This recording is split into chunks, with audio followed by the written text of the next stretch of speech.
ناظرین، مقام ابراہیم کسے کہتے ہیں؟ مقام ابراہیم پر خوبصورت جار کس سعودی حکمران نے بنوایا تھا؟ کیا اب دکھائی دینے والا مقام ابراہیم تاریخ میں ایسا ہی تھا؟ مقام ابراہیم پر موجود پتھر کی کیا اہمیت ہے اور یہ پتھر کہاں سے آیا تھا؟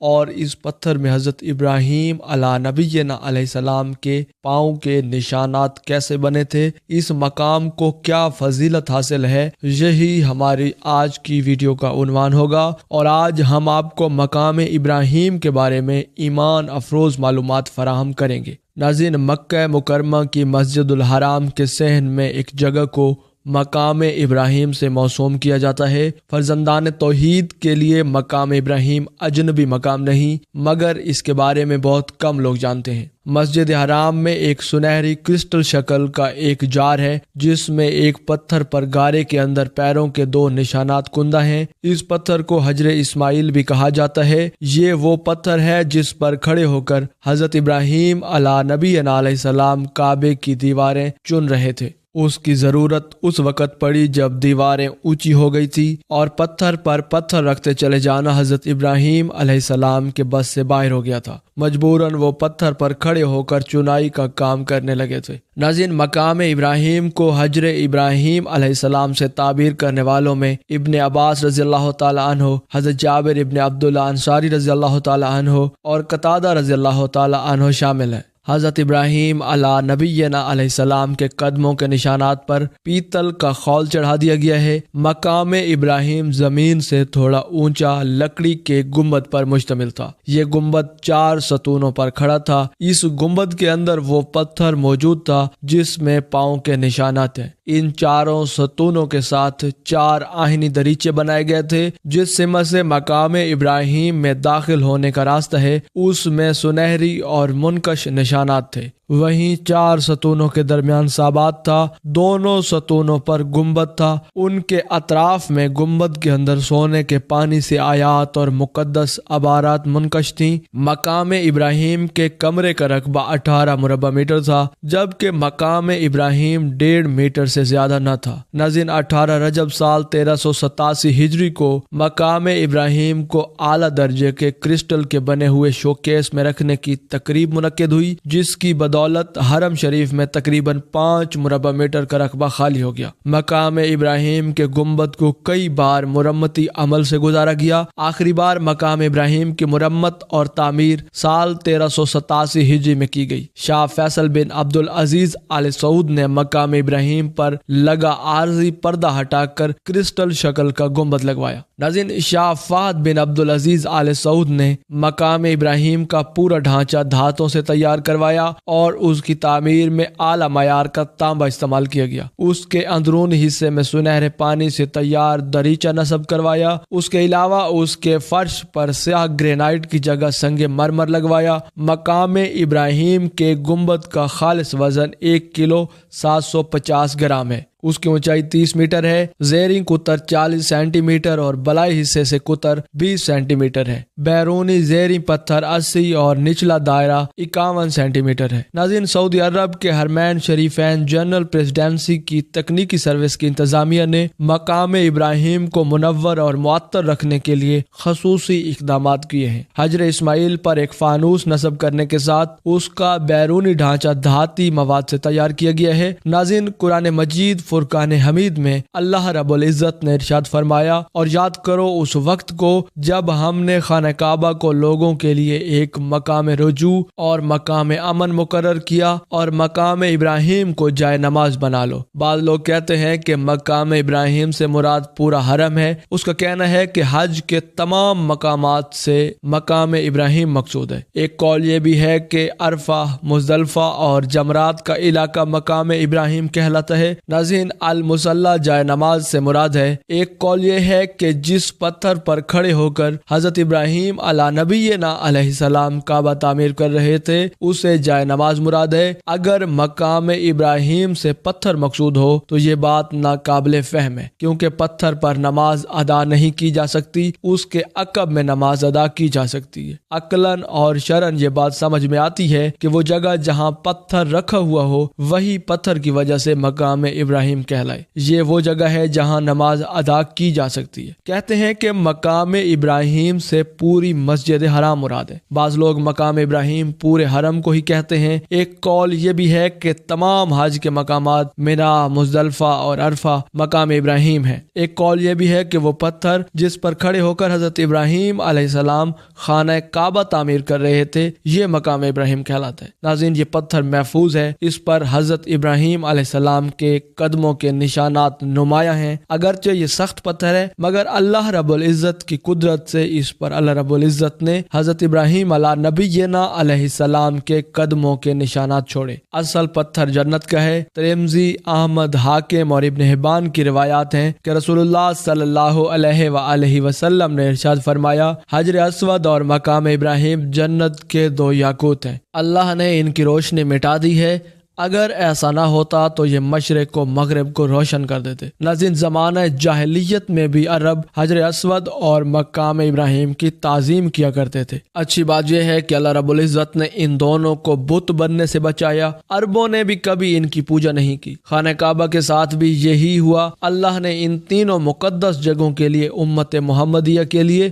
شرک کی آلودگیوں اور آلائشوں سے پاک و صاف۔ ناظرین، حضرت آدم علیہ نبینا علیہ السلام نے اپنی عمر کے 40 سال کس نبی کو دیے تھے؟ جب ملک الموت حضرت آدم علیہ السلام کی روح قبض کرنے آیا تو کیا ماجرا پیش آیا تھا؟ حضرت آدم علیہ السلام کی عمر مبارک کتنی تھی؟ اللہ رب العزت نے حضرت آدم علیہ السلام کو کیسے تخلیق فرمایا؟ یہی ہماری آج کی ویڈیو کا عنوان ہوگا، اور آج ہم آپ کو ابو البشر حضرت آدم علیہ نبینا علیہ السلام کی زندگی کا ایمان افروز واقعہ سنائیں گے۔ ناظرین، حضرت آدم علیہ السلام دنیا میں تشریف لانے والے پہلے انسان اور پہلے پیغمبر تھے۔ آپ کو ابو البشر یعنی انسانوں کا باپ اور صفی اللہ یعنی خدا کا برگزیدہ کہا جاتا ہے۔ یہودیت، عیسائیت اور اسلام کے مطابق پوری کائنات کے اول انسان تھے۔ دیگر ادیان بھی یہی نظریہ رکھتے ہیں۔ تخلیق کے بعد اللہ سبحانہ و تعالی نے حضرت آدم علیہ السلام کو خلیفۃ اللہ فی الارض یعنی زمین پر اللہ رب العزت کا خلیفہ قرار دیا اور فرشتوں کو حکم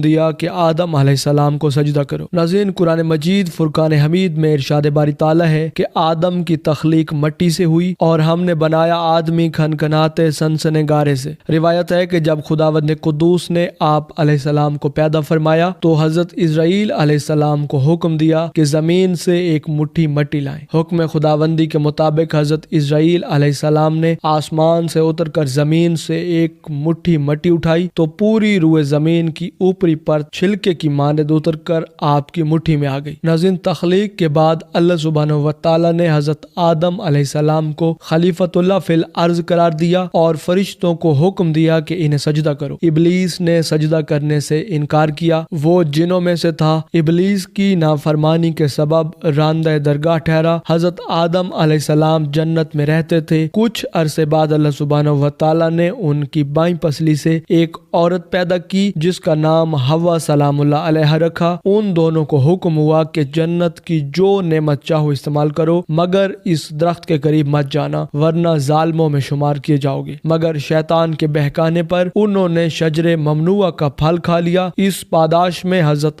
آدم علیہ السلام اور حضرت حوا سلام اللہ علیہ کو جنت سے زمین کی طرف بھیج دیا گیا۔ اللہ رب العزت نے قرآن مجید فرقان حمید میں ارشاد فرمایا، ہم نے انسان کو ضعیف اور کمزور اور جلد باز پیدا کیا۔ ناظرین، حضرت ابو ہریرہ رضی اللہ تعالی عنہما بیان کرتے ہیں کہ رسول اللہ صلی اللہ علیہ وآلہ وسلم نے ارشاد فرمایا، جب اللہ سبحانہ و تعالی نے آدم علیہ السلام کو پیدا کیا تو ان کی کمر پر ہاتھ پھیرا، چنانچہ وہ تمام جانیں نکل پڑیں جو اللہ سبحانہ و تعالی نے آدم علیہ السلام کی ذریت میں سے قیامت تک پیدا کرنی تھی۔ ہر انسان کی دونوں آنکھوں کے بیچ میں نور کی لاٹ بنا دی، پھر انہیں حضرت آدم علیہ السلام کے سامنے پیش کیا۔ انہوں نے پوچھا، یہ کون لوگ ہیں؟ اللہ سبحانہ و تعالی نے فرمایا، تمہاری ذریت۔ اچانک ان کی نظر ایک آدمی پر پڑی اور ان کی آنکھوں کے بیچ روشنی انہیں بہت پسند آئی۔ انہوں نے پوچھا، یہ کون ہے؟ فرمایا، یہ داؤد علیہ السلام ہے۔ انہوں نے پوچھا، اے پروردگار عالم، ان کی عمر کتنی مقرر کی ہے؟ فرمایا، 60 برس۔ عرض کیا، اے رب کریم، میری عمر میں سے اس کی 40 سال بڑھا دیجیے۔ ناظرین، رسول اللہ صلی اللہ علیہ وآلہ وسلم نے ارشاد فرمایا، جب حضرت آدم علیہ السلام کی عمر عمر 40 سال نکال کر پوری ہو گئی تو ان کے پاس موت کا فرشتہ آیا۔ حضرت آدم علیہ السلام نے پوچھا کیا میری عمر 40 سال ابھی باقی نہیں؟ فرشتے نے پوچھا کہ کیا آپ نے یہ 40 سال اپنے بیٹے داؤد کو نہیں دیے؟ حضرت آدم علیہ السلام نے انکار کر دیا۔ اسی طرح ان کی ذریت بھی انکار کرتی رہی۔ آدم علیہ السلام بھول گئے اور انہوں نے شجر کا پھل کھایا، اسی طرح ان کی ذریت بھی بھولتی رہی۔ حضرت آدم علیہ السلام نے غلطی کی اور ان کی ذریت بھی غلطیاں کرتی آ رہی ہے۔ ناظرین، عام طور پر تاریخی کتابوں میں حضرت آدم علیہ السلام کی عمر مبارک 960 برس بیان کی گئی ہے اور کہا جاتا ہے کہ آپ کی عمر 1000 برس تھی اور وہ 40 سال جو آپ نے اپنے بیٹے حضرت داؤد علیہ نبینا علیہ السلام کو دیے تھے وہ نکال کر آپ کی عمر 960 سال بنتی ہے۔ ناظرین، حضرت آدم علیہ السلام کی پیدائش کے حوالے سے صحیح مسلم کی روایت ہے کہ اللہ سبحانہ و تعالی نے پتلے کو کچھ عرصے کے لیے ویسے ہی چھوڑ دیا۔ جب ابلیس نے اسے دیکھا تو اس کے گرد چکر لگانے لگا اور اس کو بغور دیکھتا رہا۔ اس نے دیکھا کہ پتلا اندر سے خالی ہے تو وہ سمجھ گیا کہ آدم اپنے اوپر قابو نہ رکھ سکیں گے۔ پھر اللہ سبحانہ و تعالی نے جمعے کے دن عصر کے بعد اس پتلے کو زندہ انسان بن جانے کا حکم دیا۔ حکم سنتے ہی وہ پتلا زندہ انسان بن گیا۔ جب اللہ سبحانہ و تعالی نے حضرت آدم علیہ السلام کو پیدا کیا اور ان کی جسم میں روح پھونکی تو انہیں چھینک آئی۔ انہوں نے اللہ کے حکم سے الحمدللہ کہا۔ اللہ سبحانہ و تعالی نے فرمایا تم پر اللہ رحم کرے۔ پھر اللہ سبحانہ و تعالی نے ان سے فرمایا جاؤ ان فرشتوں کو سلام کرو اور جو کچھ وہ کہیں وہی تمہارا اور تمہاری ذریت کا سلام ہوگا۔ حضرت آدم علیہ السلام ان کے پاس گئے اور ان سے کہا السلام علیکم۔ فرشتوں نے جواب دیا وعلیکم السلام ورحمۃ اللہ وبرکاتہ۔ ناظرین، یہ روایت بخاری شریف میں موجود ہے۔ جب اللہ سبحانہ و تعالی نے حضرت آدم علیہ السلام کو پیدا فرمایا تو تمام فرشتے اللہ کے حکم کے مطابق حضرت آدم علیہ السلام کے سامنے سجدے میں گر پڑے، مگر ابلیس نے تکبر کیا اور سجدہ کرنے سے صاف انکار کر دیا اور کہنے لگا میں اس سے بہتر ہوں، مجھے تو نے آگ سے پیدا کیا اور آدم کو مٹی سے پیدا کیا۔ ناظرین، ابلیس جنات میں سے ہے۔ اللہ سبحانہ و تعالی کا فرمان ہے ابلیس جنوں میں سے ہے۔ ناظرین، اگر یہ کہا جائے کہ شیطان جب فرشتوں میں نہیں تو اسے سجدہ کرنے کا حکم کیوں دیا گیا تو اس کا جواب یہ ہے کہ اسے اپنے علم، اجتہاد اور عبادت کی وجہ سے آسمان میں ایک بلند و بالا مقام حاصل تھا۔ پھر اللہ سبحانہ و تعالی نے حضرت آدم علیہ السلام کو پیٹ میں مس کیا۔ مس کرتے ہی ہر روح جو ان کے اولاد میں قیامت تک پیدا ہونے والی تھی نکل پڑی۔ پھر ان روحوں کو حضرت آدم علیہ السلام کے سامنے پیش کیا گیا۔ ناظرین، روایات میں آتا ہے کہ اسی طرح اللہ رب العزت نے حضرت آدم علیہ السلام کی پشت سے نکلنے والی اولاد سے میدان عرفات میں عہد لیا۔ اللہ سبحانہ و تعالی نے جتنی مخلوق پیدا کرنی تھی ان کو حضرت آدم علیہ السلام کے آگے چیونٹیوں کی طرح پھیلا دیا۔ پھر ان سے بالمشافہ گفتگو فرمائی، سب نے کہا کالو بلا۔ اس کے بعد